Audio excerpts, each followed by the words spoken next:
ka alabato cogo f'anw ye. K'an bɛ ka ɲumanyaw kɛ ɲumanya wale ka di Ala ye. Ɲumanya telen na kan do ka kira kanu cogo f'anw ye. K'an bɛ ka ɲumanyaw kɛ ɲumanya wale ka di Ala ye. Ɲumanya telen na kan do ka farida seli cogo f'anw ye. K'an bɛ ka ɲumanyaw kɛ ɲumanya wale ka di Ala ye. Ɲumanya telen na. Fadeli akisi nema ɲina fɛ ka kan kutu Muhamadu kan sallallahu alaihi wasallam ana sudungu ana jɛɲɔgɔnw ani silamɛ ɲuman bɛɛ lajɛlen fo ka taa se alikiyama don ma o tɛmɛnen kɔ an badenw Alahu subhanahu wa ta'ala a ye sarangana k'an ye Ala ɲɛ siranya la an ko Ala ɲɛ siranya ye matarafa fo ka taa fɔ kan ni bɔra sabu o de bɛ an kɔlɔsi yarabi Ala ka an garijɛgɛ don Ala ɲɛ siranya la an balimaw Alakira Muhammad sallallahu alaihi wasallam siga t'a la Alakira Ala ka ciden don a ka jɔn don ani bonya ka kan i n'a fɔ an ka kutuba tɛmɛnen taara o kan cogo min na nka o ye tun ye ka kuma kafiriw de fɛ bi ka kuma silamɛw yɛrɛ fana fɛ ka d'a kan silamɛ gurupu dɔw b'a la olu b'a fɔ u bɛ tugu Alakira de kɔ o Alakira in kanu kosɔn u bɛ a sɔrɔ don kɛ fɛti ye k'u kunɲɔgɔn fana kɛ den kunnabɔ ye silamɛ gurupu wɛrɛw b'a la olu ma sɔn o ma nka nin gurupu fila bɛɛ ko k'olu bɛ Alakira fɛ sallallahu alaihi wasallam waati kɔnɔ waati min na silamɛ gurupu dɔw fana bɛ yen minnu bɛ sɔn ka Alakira ka sɔhabaw nɛni k'u ta o tɔgɔ ma k'u danga nka min bɛ fɔ nin bɛɛ ye o de ye k'a fɔ Alakira kɔni taara ka fɛn fila to an bolo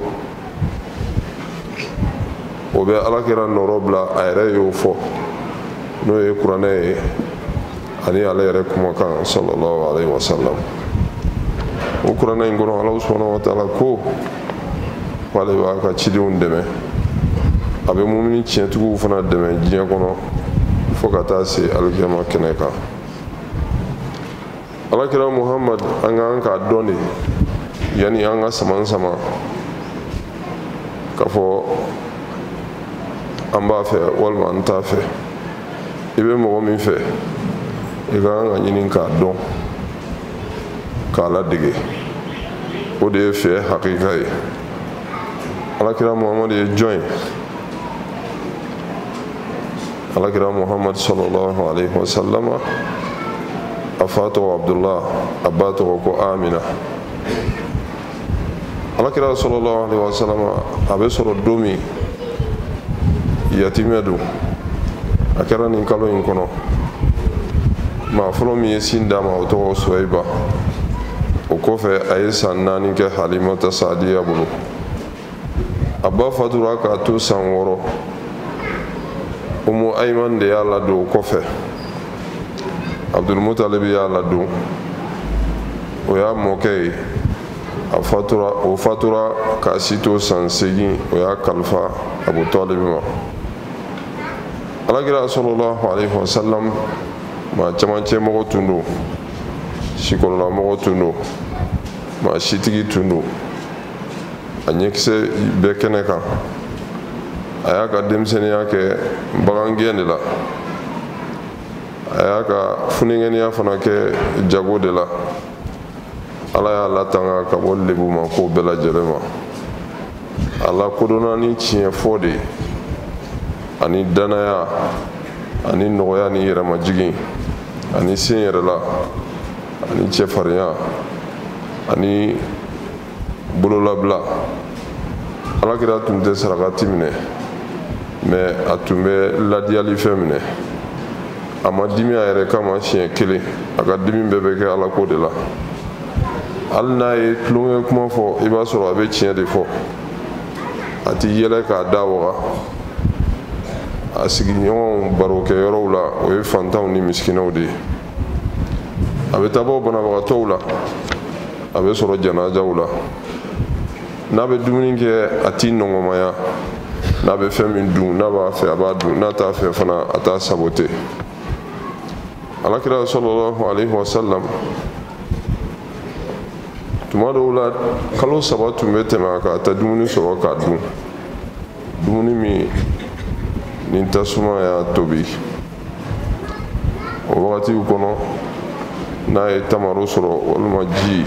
o de bɛ k'a dumuni ye kɔngɔ b'a sɛgɛn fa b'i da duguma a b'i kolonkolon o ye maa de ye maa min ko ka di ala ye ka tɛmɛ bɛɛ kan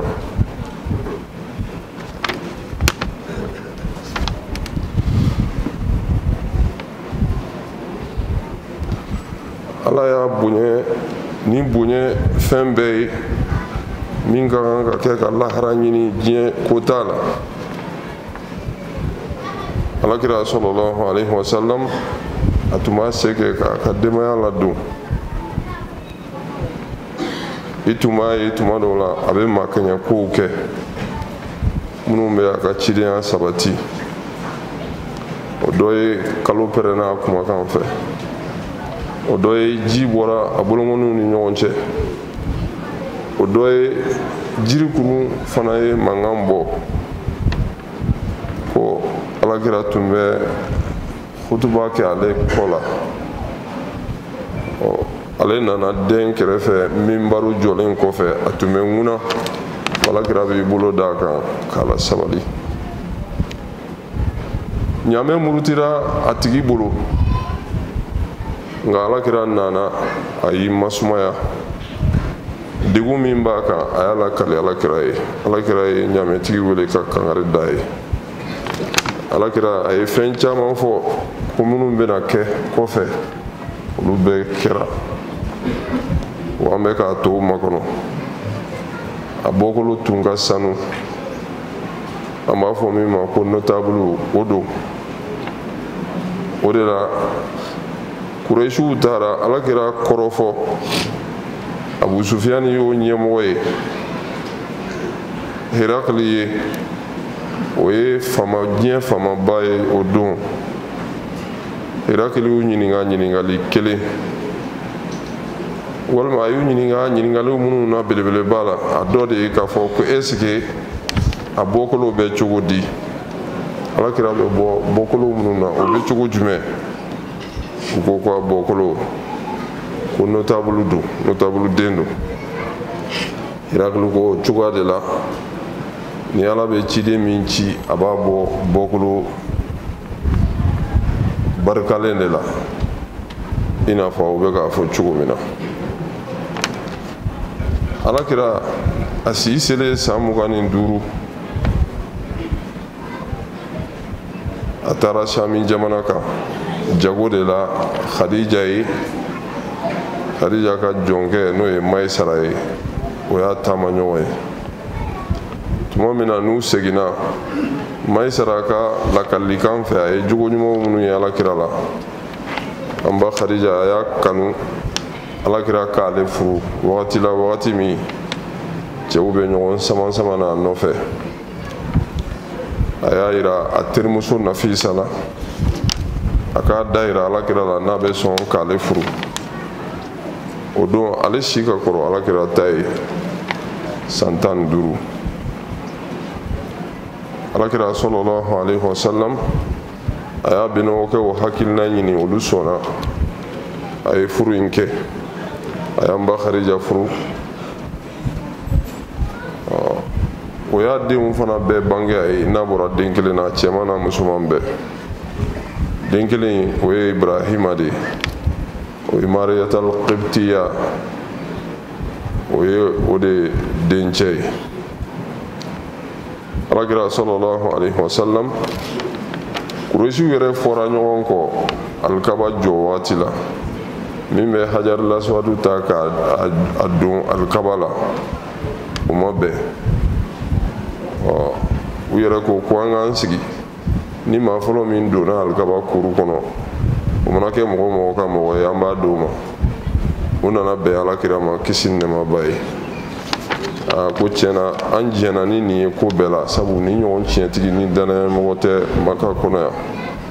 o don a si bɛ san 35 alakira a ye hajar laswad ta ka don alikaba la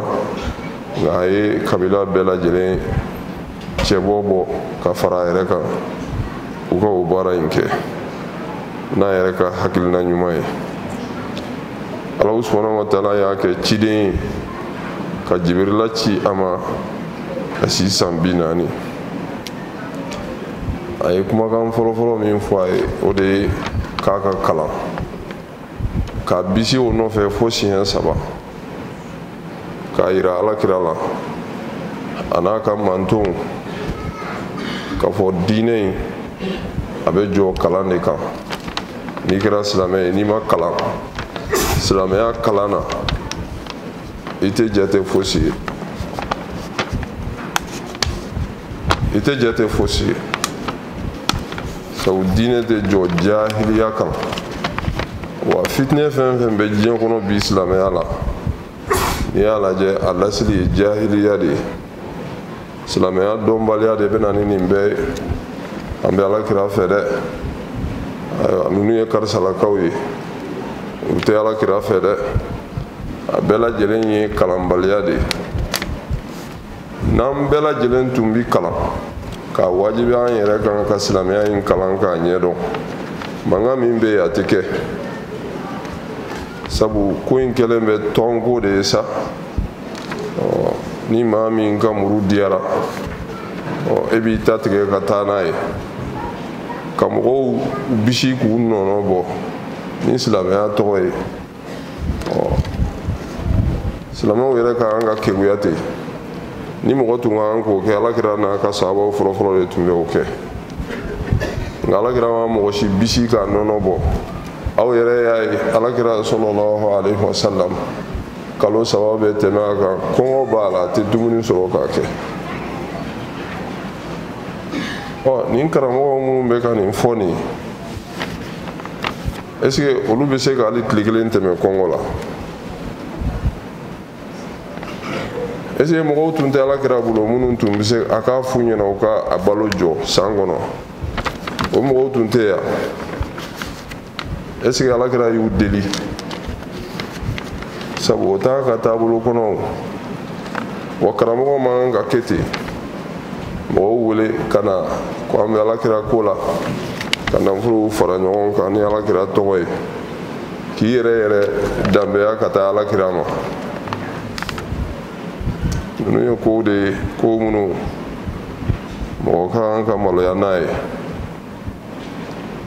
alakira sallallahu alaihi wasallam n'i bɛ tugu a kɔ i ka kan k'a ka diinɛ de lajɛ k'a ladege alakira sallallahu alaihi wasallam a ye degun sɔrɔ maka kɔnɔ fo ka maa dɔw yɛrɛ sɔrɔ minnu lakodɔnna ko ninnu y'a jugubaw ye a bɛnɔgɔkɛ yɛrɛ b'o la n'o ye abu lahabi ye alhakam bun abil as ukbata bun abi mu'ayt adi bun hamra ninnu bɛɛ ninnu lakodɔnnen tun bɛ ni alakira juguya ye o juguya in bɛ adamaden ka sigiɲɔgɔnya la koyi a bɛ fɔ an ka talew na ko maa man di sigiɲɔgɔn ye hali sisan n bɛ na ɲɛ b'a la muso dɔ ye ala minɛ ka biɲɛ turu a sigiɲɔgɔnmuso la dɔwɛrɛ tɛ sigi dɔrɔn goya location ka bon n'a nin na bamakɔ yan sigiɲɔgɔnya kɔni kɔnɔna na nin ko ninnu bɛ kɛ nka alakira sallallahu alaihi wasallam ala de b'a latanga a degunna a wulila a taara taifa olu yɛrɛ ta juguyara ni magankaw ta ye a y'a yɛrɛ ɲini ka taa i dogo dɔw ka nakɔ foro kɔnɔ a bɛ bɔ tuma min ala ye mɛlɛkɛw bila minnu b'a ta juru sara a ye ala deli ala ka mɔgɔ bɔ o la min bɛ se ka diinɛ in minɛ alakira in nana don madina maka tuguni a bɛ dɛmɛ ɲini mɔgɔ min bɛ se ka ala tanga kafiri koyi kafiri a ye dɛmɛ ɲini o de fɛ o de sera ka latanga a ka don Maka kɔnɔ. Alakira degunna a tɛ se k'a ka diinɛ lase a ye Maka bila ka taa Madina sabu fagali de bolo dalen don k'a ɲɛsin a ma. Ale dun ka laɲini a k'a ka diinɛ de lase o de la a taara yɛlɛma Madina nka yan'a ka taa a ye mɔgɔ min bila ɲɛ o de ye Musa bunu Umair. O don ale fana ye denmisɛnnin de ye, funengenin don. A fana taara o san kelen kɔnɔ a ye cɛsiri kɛ, maa caman donna silamɛya la fana bɔra maa dama dama na. Yɔrɔ préparé la, Alakira nana sigi Madina k'a ka silamɛya baara kɛ. Maa minnu bɛ yen n'olu n'a tɛ ɲɔgɔn kan fɔ, n'olu bɛ diinɛ wɛrɛw la i n'a fɔ yahudiyaw, Alakira sallallahu alayhi wa sallam a y'u wele a n'u ka bɛnfɛn dɔ kan. Silamɛya bɛ diɲɛ fɛn min ma, k'a yira an na k'a fɔ ko silamɛya diinɛ ani bɛɛ bɛ kun. Alakira sallallahu alayhi wa sallam a y'a yira an na k'a fɔ ko maa min n'i tɛ diinɛ kelen na ko aw bɛ se ka bɛn fɛn kelen kan, o de ye k'an bɛɛ adamaden an bɛɛ ka kan. An ka taa ɲɔgɔn ka kow kan, an ka ɲɔgɔn dɛmɛ sigi kɔnɔ. An ka ɲɔgɔn dɛmɛ o ka kɛ fɛn na min tɛ don mɔgɔ si ka diinɛ gasi kɔnɔ, mɛ n'a bɛ don dɔ ka diinɛ gasi kɔnɔ an k'o bɔ a la. An ka tiɲɛ fɔ ɲɔgɔn ye, an kana dantɛmɛ kɛ. Tilemaganciya o ka kɛ kow bɛɛ lajɛlen na. Alakira ye nin de fɔ yahudiyaw ye, an'u bɛnna o kan, u ye sigi kɛ o kan. Ni maa min y'a faamu o la k'a fɔ ko silamɛya jamana ko n'a sigira ko kunkolotigɛw de b'a la, sentigɛw de b'a la. Ayiwa, o yɔrɔ ninnu minnu bɛ yira maaw la olu ye maa jugu kumaw de ye minnu ni lasili yɛrɛ t'a la pewu. Silamɛya diinɛ bɛ tantɔ de. Alakira sallallahu alayhi wa sallam hali silamɛya yɛrɛ kɔnɔ dunanw ni dugudenw a y'olu siri ɲɔgɔn na k'u kala ɲɔgɔn na. Ɲɔgɔn woloma, siya woloma kana na don a la cogo si la. Alakira yɛrɛ sallallahu alayhi wa sallam a b'i cɛsiri ani mɔgɔ wɛrɛw sigiɲɔgɔnw ani faamaw u bɛɛ lajɛlen ka ɲɔgɔn kan fɔ. A tɛ minnu na sɔrɔ a ye bataki sɛbɛn k'a ci u ma. Minnu n'u y'a kɛlɛ n'u bɛ fɛ ka dankara la a y'olu sɛgɛrɛ k'u t'olu kɛlɛ. O kɛra kɛlɛ sigiyɔrɔma 27. A ye maa ci min na 56. Alakira sallallahu alayhi wa sallam hali kɛlɛ la a b'a ladabu fɔ i n'a fɔ an y'a fɔ an ka kuruba tɛmɛnenw na cogo min na. Alakira ye umura 4 kɛ, a ye hiji 1 kɛ. Hiji 1 min na sarangana min b'a fɛ diɲɛ bɛɛ ye silamɛya baara la a y'o kɛ. O ka to an bɛɛ lajɛlen hakili la. Tuma dɔw o bɛ k'a dama kutuba ye, nka nin don sahaba 100 tun bɛ Alakira nɔfɛ sallallahu alayhi wa sallam o hiji in na. Alakira ka hijira san 11 na a taara bɔ Bakiya kaburu don na ka taa a jɛɲɔgɔn minnu fatura ka taa Ala yafa deli olu ye ka olu zura. A bɛ segin ka bɔ yen nɔ kunkolodimi de y'a minɛ. O kunkolodimi de kɛra a sababu ye ka fatu ka bɛn ni ntɛnɛndonya ye, i n'a fɔ a bangera ka bɛn ni ntɛnɛndonya ye cogo min na. O y'a sɔrɔ a si bɛ san 63. An balimaw, kafiru bɛnn'a kan histoire kɔnɔ ko k'a lajɛ mɔgɔ min bɛ yen nɔ ni a y'a sɔrɔ a ɲɔgɔn tɛ ɲɛmɔgɔ la diɲɛ histoire yɛrɛ kɔnɔ pewu, maa min ɲɔgɔn tɛ yen, ko ka o suganti. U ye condition 3 de k'a la. N'o ye o condition 3 ye ɲɔgɔn sɔrɔ maa min na, k'o de ka fisa nin bɛɛ ye. A fɔlɔfɔlɔ k'a ka kɛ mɔgɔ ye mɔgɔ min a jolen don a ka bato kɛcogoya la. A jolen don a ka bato kɛcogoya la. Bi maana a ka bato aka silamɛya bɛ fɛn minnu a ka diinɛ bɛ fɛn minnu recommandé a tɛ mɔgɔ si bisi k'a nɔnɔ bɔ a tɛ mɔgɔ si bisi k'a nɔnɔ bɔ bimaana a tɛ mɔgɔ ka intérêt a t'o viser k'a fɔ a k'a sɔrɔ o t'a la a condition filanan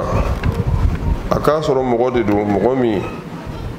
a bɛ na ni régime dafalen de ye régime min kɔnɔna na bɛɛ b'i ka sécurité sɔrɔ i ni na ani i ka farikolo la ani i bolofɛn na ani i ka denbaya la bɛɛ bɛ se k'i ka sécurité sɔrɔ o kɔnɔ a sabanan a ka kɛ mɔgɔ ye mɔgɔ min a bɛ na ni hakilinaw ni dusukunna miiriw ye minnu ni wolomali tɛ min na k'a fɔ i bɛ sɔrɔ maa dɔw ka fisa ni maa dɔ ye i t'o sɔrɔ ale fɛ ko ni nin saba ye ɲɔgɔn sɔrɔ maa min na o tigilamɔgɔ de ye guide ye guide min ka fisa ni diɲɛ bɛɛ lajɛlen guide ye diɲɛ kɔnɔ an balimaw nin condition saba in u y'a ɲɛsin maa ma histoire la histoire kɔnɔ je dis bien histoire kɔnɔ nabiɲumanw bɛɛ kafiri bɛɛ condition saba in rempilila mɔgɔ min na alakira kelen pe de don sallallahu alayhi wa sallam ale de kelen ye maa kelen min i b'i ka satisfaction sɔrɔ i b'i ka nimisi wasa sɔrɔ diɲɛ i ka diinɛ ko la ani i ka diɲɛ ko la o de la o ko tiɲɛ yɛrɛ la ko diɲɛ bɛ gɛlɛya min kɔnɔ ko n'i tun ye alakira la kunu sisan ka na alakira bila ɲɛmɔgɔya la ko siga foyi tɛ a la gɛlɛya bɛ ban o kuma in fɔra ka kɔn ko ye nabila isa fɛ nabila isa y'a fɔ a bɛ injil burunaba kɔnɔ u yɛrɛ fɛ yen chrétienw bɛɛ dalen tɛ o injila in na o bibulu nin na nka a kɔni bɛ kuranɛ kɔnɔ nabila isa ko ale bɛ u ma Ala subhanahu wa ta'ala a ye ale ci tiɲɛ don mais a bɛ fɛn min f'u ɲɛna min kɔnna ale ɲɛ n'o ye tawuratatigi ye n'o ye Musa ye ko tawurata ye tiɲɛ ye dɛ wa ale kɔfɛ maa min bɛna na fana a dalen bɔ a la o de ye laban ye wa o fana ta ye tiɲɛ ye n'o ye alakira Muhamadu ye sallallahu alaihi wa sallam ye a y'a tɔgɔ fɔ k'a d'a kan an balimaw min b'a wajibiya an silamɛw an ka alakira ko an k'a bɔ nkalon na an k'a bila kɛnɛ kan an k'an ka alakira kanu kun fila kama fɔlɔfɔlɔ ye min ye an bɛ a kanu sabu an ka diinɛ b'a wajibiya an kan an ka alakira kanu a filanan a b'a wajibiya an kan alakira yɛrɛ mankutu minnu b'a fɔra la sisan ni diɲɛ bɛɛ lajɛlen seerela n'o ye Ala subhanahu wa ta'ala ka seereya kɔfɛ a b'a wajibiya an ka alakira kanu bali alakira kanu yɛrɛ ye limaniya lasili dɔ de ye sabu alakira sallallahu alaihi wa sallam a y'o kuma fɔ Umar ye la yu'minu ahadukum hatta akuna ahabba ilayhi min walidihi wa waladihi wan nasi ajma'in Ibn Rajab fana y'o de kuma in sɛmɛnciya n'an bɛ alakira fɛ alakira kanu tɛ dala kuma ye fo an ka alakira yɛrɛ de ladege Ala subhanahu wa ta'ala de y'o fɔ kuranɛ kɔnɔ kul ci b'a f'u ɲɛna in kuntum tuhibbuna Allah n'aw bɛ ala fɛ fattabi'uni a ye tugu ne alakira kɔ yuhibbukum Allah ala bɛ kɛ aw fɛ wa yaghfir lakum dhunubakum a b'aw junubiw yafa alakira kanuni sallallahu alaihi wa sallama an bɛɛ lajɛlen k'an jilaja an ka kɛ misali ɲuman ye o la n'an ye alakira kanu an ka somɔgɔw kanu n'an ye alakira kanu a somɔgɔw minnu n'an y'u kanu olu ka kɛ silamɛw de ye a kafiriw tɛ dɛ Abu Lahabi tɛ dɛ n'i y'a Abu Lahabi kanu o kɔrɔ ye k'i bilala ala kɔnturu la sabu ala subhanahu wa ta'ala aya fo qur'an kono ka fo abu lahabi na muso bebe jahannama kono mami mana jahannama mo kanu ko ba se ko la gira so mo du e reba kun ibi yere se kun goma sabu ala jugudu kafridu mais wakati kelen na hamza ye ala kira bino ke fana ye o ye silamɛ de o i b'a dɔn o de la k'a fɔ ko in ye ala ko de ye siya ko tɛ ko in ye ala ko de ye siya ko tɛ o alakira ko in fana juste milieu kana dɛsɛ a ma kana dan sago ka dɛsɛ a ma kɔrɔ ye mun ye ka don silamɛya la e ta ye seli ni su ninnu dɔrɔn de ye i mago tɛ ka alakira dɔn i mago tɛ ala k'a ka ɲɛnamaya pratiquer o y'i dɛsɛlen a ma ka dan sago alakira la o de minnu bɛ alakira kanu fo ka taa fɔ ko an bɛ a sɔrɔ don kɛ fɛti ye an b'a a ka bangeli kunɲɔgɔn an b'o fana kɛ denkunnabɔ ye o ye dantɔmɛ de ye sabu alakira sallallahu alaihi wasallam maaba de don e yɛrɛ bakun i tɛ sɔn ka nin kɛ i ka maaba la o tuma na i man ka sɔn ka kɛ alakira la sallallahu alaihi wasallam alakira ka bon bɛɛ ye alakira kanu n'a bɛ o ɲɔgɔnna ɲini i ka kan ka sun de alakira tun bɛ a don de sun an nan'o falen k'o kɛ dumuni ye alakira sallallahu alaihi wasallam a fatura ka bɛn n'o don kelen ye nisɔngoya don fana don n'a sɔrɔla a donna n'o ye nisɔndiya ye mais a fatura o don kelen fana de ye nisɔngoya don fana don munna i dun ti nisɔndiya ka tila ka nisɔngoya est ce que adamaden bɛ yen min bɛ se ka nin fila fara ɲɔgɔn kan o yɔrɔ ninnu t'a dɔ ye o yɔrɔ ninnu t'a dɔ ye o tɛ silamɛya in baara dɔ ye quoi nka n ka kuma bɛ kun cɛ min kan o de ye k'a fɔ alakira sɔrɔ don ka fɛti kɛ a fɛti kana kɛ o tɛ ɲɔgɔn sama sama kun bɔ o ɲɔgɔn sama sama si kun tɛ an silamɛw bɛɛ de ye kelen ye maa minnu b'o kɛ la u bɛ ka ko dɔw yɛrɛ don a kɔnɔ minnu tɛ silamɛya baara dɔw ye n'an ma farati an laban bɛ saban ka kɛ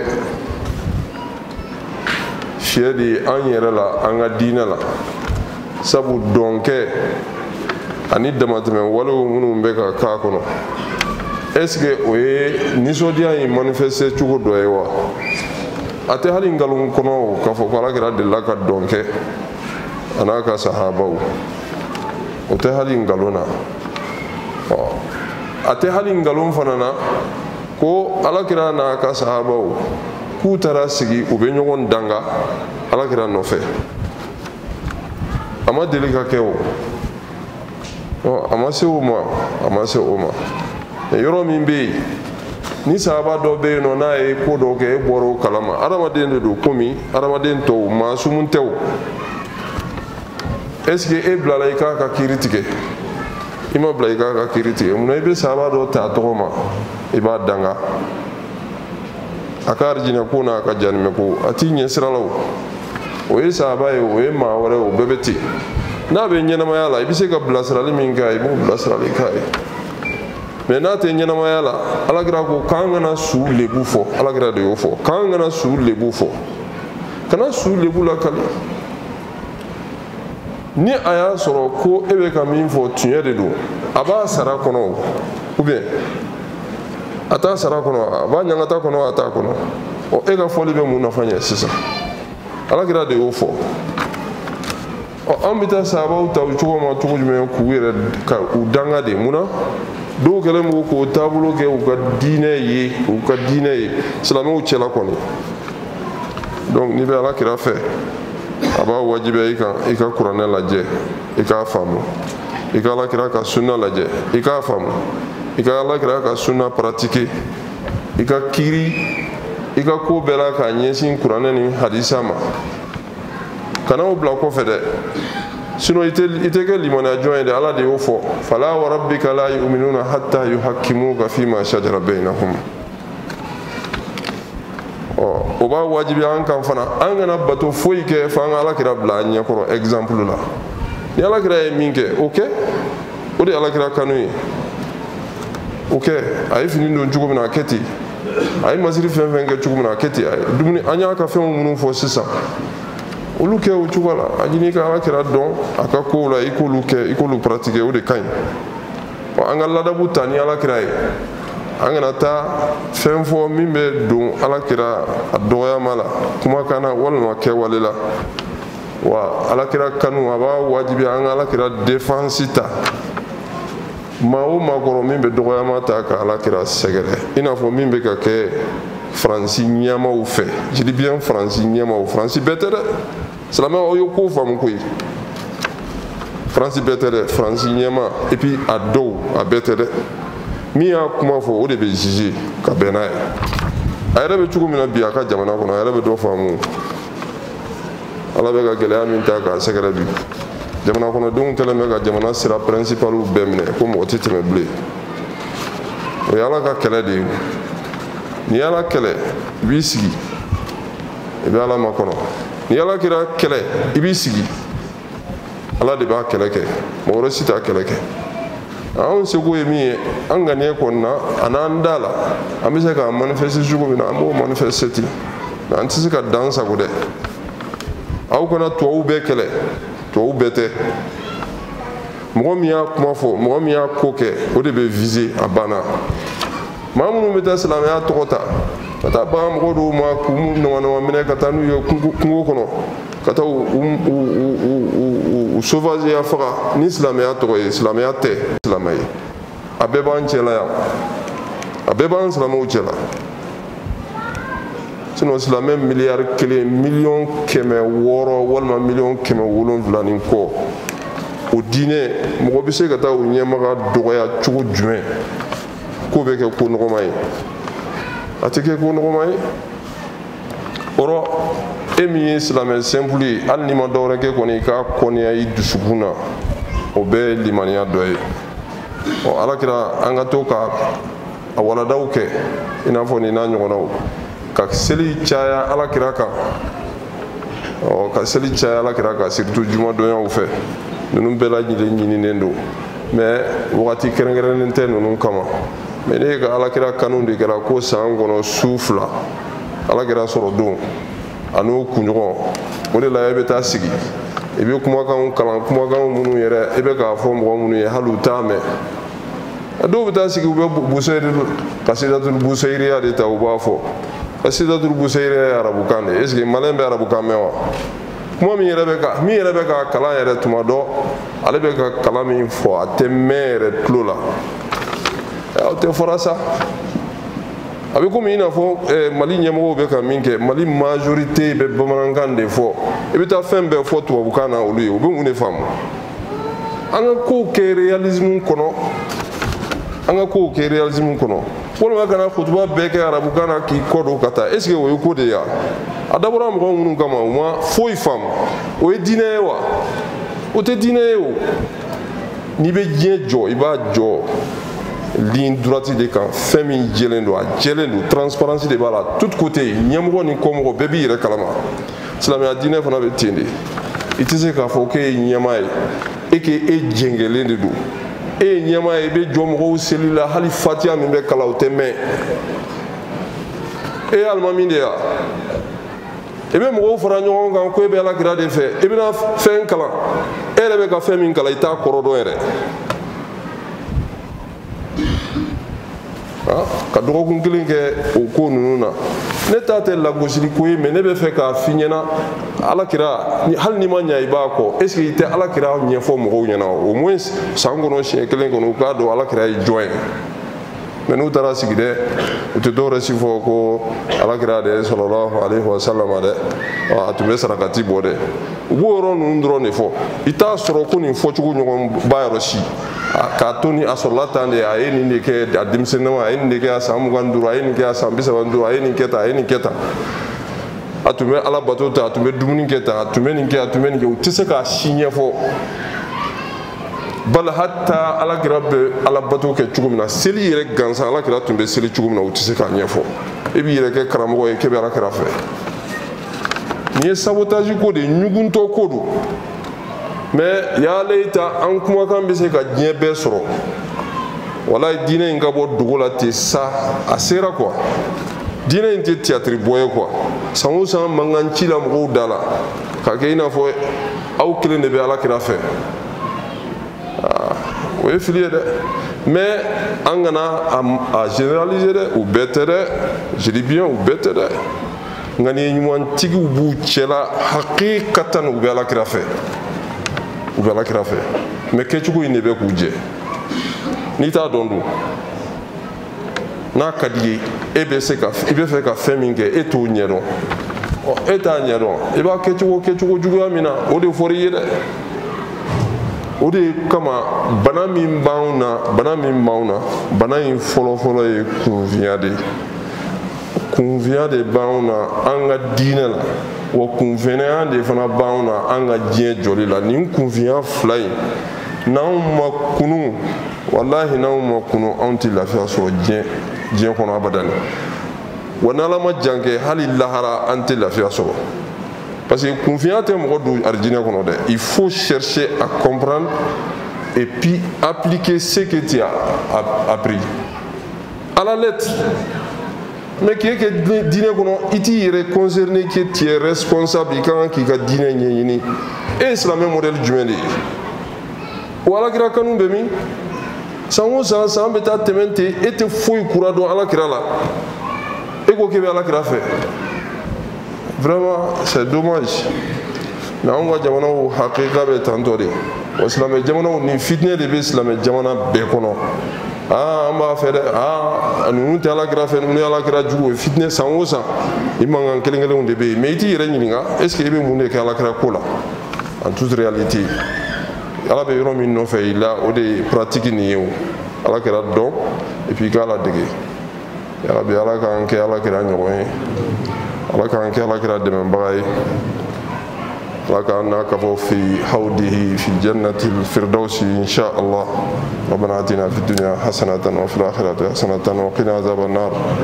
ربنا لا تزغ قلوبنا بعد إذ هديتنا وهب لنا من لدنك رحمة إنك أنت الوهاب سبحانك اللهم وبحمدك أشهد أن لا إله إلا أنت أستغفرك وأتوب إليك الحمد لله